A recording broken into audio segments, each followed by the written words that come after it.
¿Qué tal, Brownies y Pegasisters? Uno de los grandes misterios sobre la G5, si no es que el mayor misterio, es cómo fue que Equestria dividió a las tres razas que la conformaban y se generó ese ambiente de miedo y perjuicio que vemos en la cinta de Nueva Generación. Y más importante, ¿por qué todas las ciudades y pueblos que conformaban esta gran nación parecen ya no existir? Reduciendo todo a 3 pueblos con poblaciones mínimas. Sin embargo, la posibilidad más factible hasta el momento es una guerra entre las tres razas y para tal caso con todas las especies y criaturas que vemos en la serie y en los cómics, básicamente algo comparable a la Primera y Segunda Guerra Mundial, una donde todo lo que hemos conocido de la franquicia haya sido borrado de la existencia, reduciéndolo a simples recuerdos, algo que está corroborado por la historia de Sprout y la advertencia de Danu. Pero quizás la prueba que más respalda esto es que no es la primera vez que pasa algo similar, ya que, como toda nación de prestigio, es normal que las naciones extranjeras quieran sacarle provecho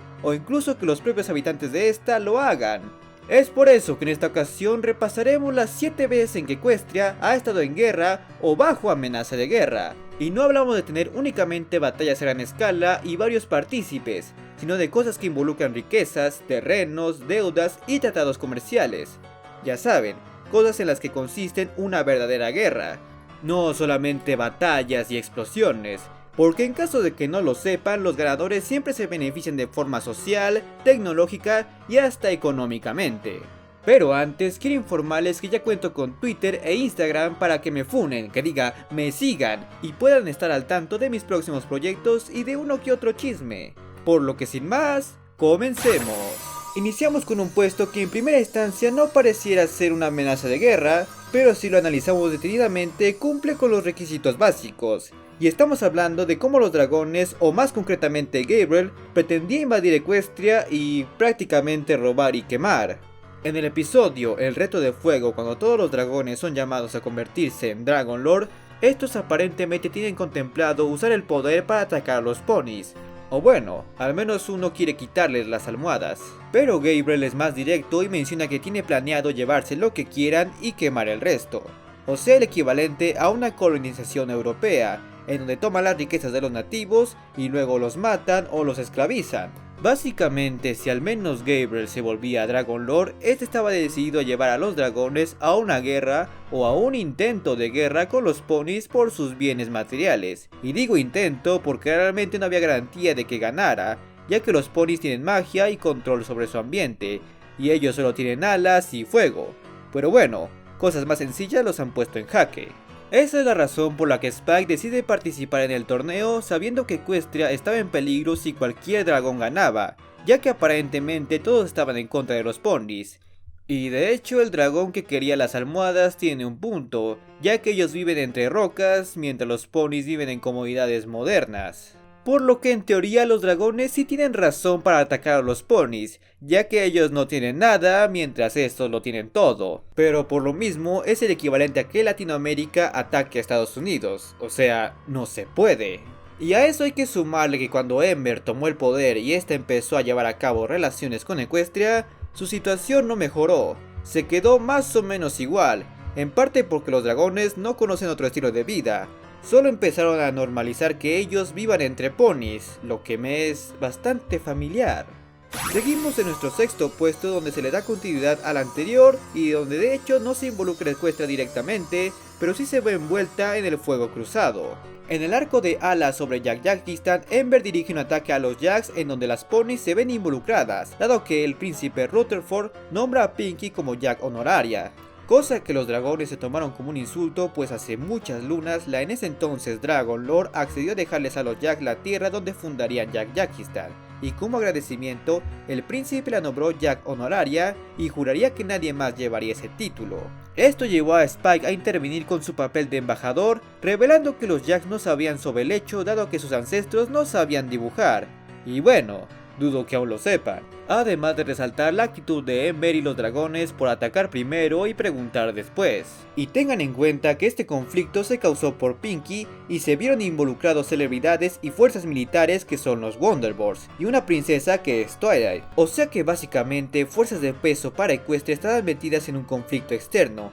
y si estas se vieran afectadas en ello, estarían en todo su derecho de atacar, o al menos eso tengo entendido. Menos mal que en esta y en la anterior ocasión Spike estuvo presente para resolverlo todo con sus habilidades diplomáticas, pero ya tengo todo un video hablando de eso. Y siguiendo con los Jacks tenemos el caso donde estos debutan y nos demuestran lo muy volátiles que pueden llegar a ser y sobre todo lo muy en serio que se pueden tomar las disputas. En el episodio Fiesta Arruinada conocemos a los Jacks y cómo estos tienen la agresiva costumbre de aplastar todo lo que no les gusta y lo fácil que son para enojarse, además de que se menciona que sus fronteras han estado cerradas por cientos de lunas, por lo que era importante llevar a cabo un buen tratado, aunque de hecho nunca se nos aclara para qué. Por lo que al no poder complacerlos, estos terminan hartándose y deciden irse con la intención de declarar la guerra a Equestria. Afortunadamente los Jacks no cuentan con su propio sistema de transporte, por lo que dependían del tren para poder regresar, y por ende alcanzaron a remediarlo. Aunque objetivamente hablando la situación es bastante similar a los dragones. De hecho creo que todavía es peor, ya que al ver los dragones pueden volar y escupir fuego, sin mencionar que son muchos, pero los Jacks son grandes, pesados, carentes de inteligencia promedio y muy pocos, son apenas una villa prácticamente. O sea, no tienen oportunidad contra Equestria. O quizás sí, considerando que solo 3 pudieron hacer un gran destrozo. Pero de nuevo, Equestria posee un poder incomparable tan solo con Celeste y Luna, por más que no lo parezca. Por lo que veo esto de querer entablar relaciones con ellos como un mero acto de gentileza, o tal vez de globalización, porque recordemos que Rarity actualmente vende ropa allá, así que provecho le sacaron. Para nuestro cuarto puesto tenemos un caso bastante peculiar, ya que no es una guerra o amenaza de guerra como tal, pero sí tiene implicaciones políticas que fácilmente podríamos asociar con un conflicto de naciones, que sí puede acabar en guerra. Este podemos verlo en el arco de la Convención de Criaturas, donde todos los representantes de varios reinos sobre la Tierra se reúnen para asuntos diplomáticos, básicamente como una ONU de este universo. Así que podría decirse que vemos el lado más diplomático de Equestria y a su vez sus cualidades peculiares para negociar, ya que se nos revela que más de la mitad de los territorios de Equestria eran propiedad de Griffonstone. Sí, oíste bien, más de la mitad, cosa que quizás explique por qué el antiguo castillo se encontraba en medio del bosque. La cosa es que según los términos de esta venta, los ponis debían pagar una cierta cantidad de oro, que por cierto nunca se especifica, en un plazo de 100 años. Y dado que en un principio no se encontró ningún documento que confirmara que el pago se realizó, el Consejo de Grifos creía que era justo que les devolvieran las tierras, o en su defecto que pagaran la deuda con intereses, algo que desconcertó a Celestia, dado que estamos hablando de 1000 años de intereses, cosa que como afirmaría dejaría en quiebra a Equestria. Es así que Lord Goldstone consideraría que lo más factible es que les regresen las tierras pese a los cientos de ciudades y poblados que hay ahí. Y si saben de historia, creo que entenderán cuál es la razón por la cual estas acciones llevarían a una guerra, ya que independientemente de que si los grifos están en su derecho de reclamar esas tierras, es bastante probable que los ponis que viven ahí no estuviesen dispuestos a dejarlas por obvias razones. Pues la historia nos ha enseñado que cuando se intenta despejar a los pobladores de sus áreas, estos van a estar a la defensiva. Y aunque los ponis no fueran tan agresivos con esto, cosa que es improbable, los grifos definitivamente usarían métodos hostiles para moverlos, pues es bien sabido que ellos sí poseen un comportamiento agresivo por naturaleza, o bueno, al menos la mayoría, por lo que inevitablemente habría un conflicto entre naciones de una u otra forma. Afortunadamente la princesa Twilight y su grupo de burócratas lograron descubrir un documento verídico de que el pago sí se realizó a tiempo, por lo que nadie tuvo que quitarle a nadie nada, bueno, excepto a Lord Goldstone. Pero esto es cuando menos curioso si nos lo ponemos a pensar,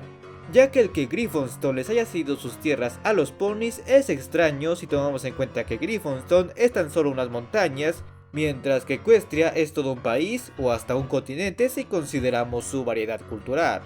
lo que podría hacernos pensar que quizás los obligaron a vender como cierto país tercermundista a una potencia mundial. Esto se puede notar porque a pesar de que dicho pago fue dado, Griffonstone actualmente es un reino miserable y en decadencia, prácticamente lo más bajo que se puede estar, al grado en que algunos de sus habitantes prefieren vivir o asentarse en Equestria, pues recordemos que Gilda desde niña fue llevada a un campamento de Pegasos en lugar de una institución de grifos, si es que hay una.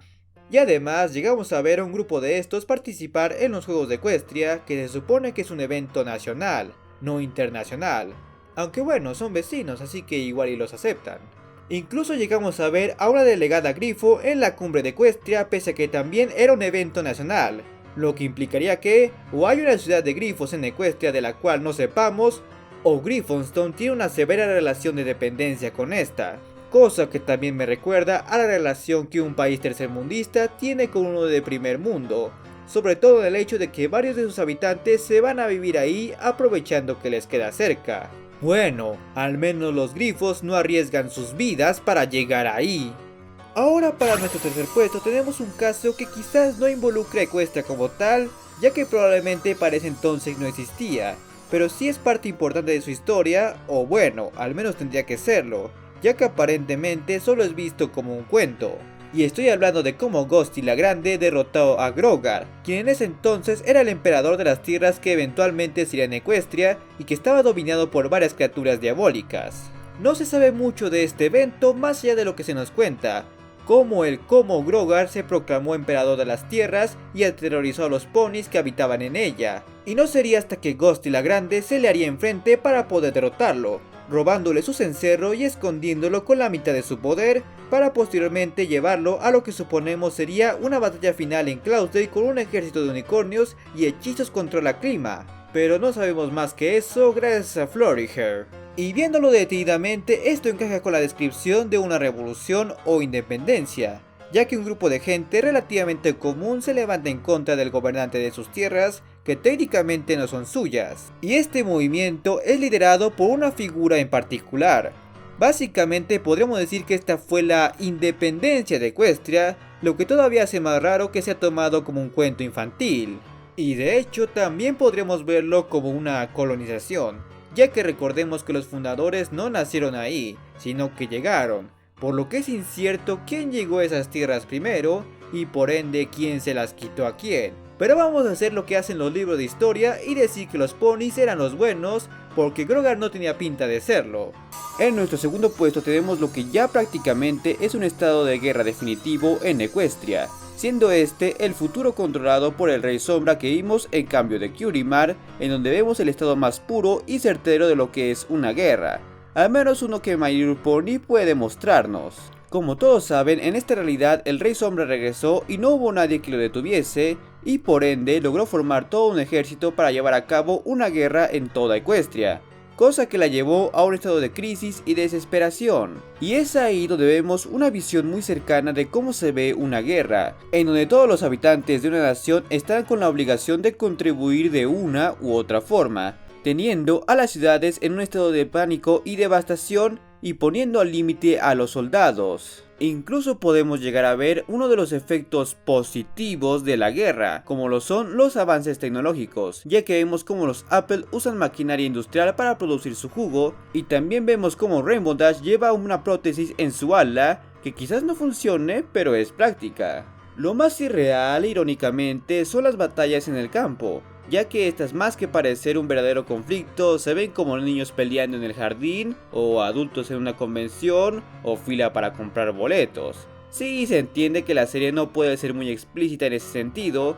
pero la ilusión se pierde bastante cuando tu principal elemento es ridiculizado de esa forma. Mínimo hubieran hecho una parodia rescatando al soldado Ryan.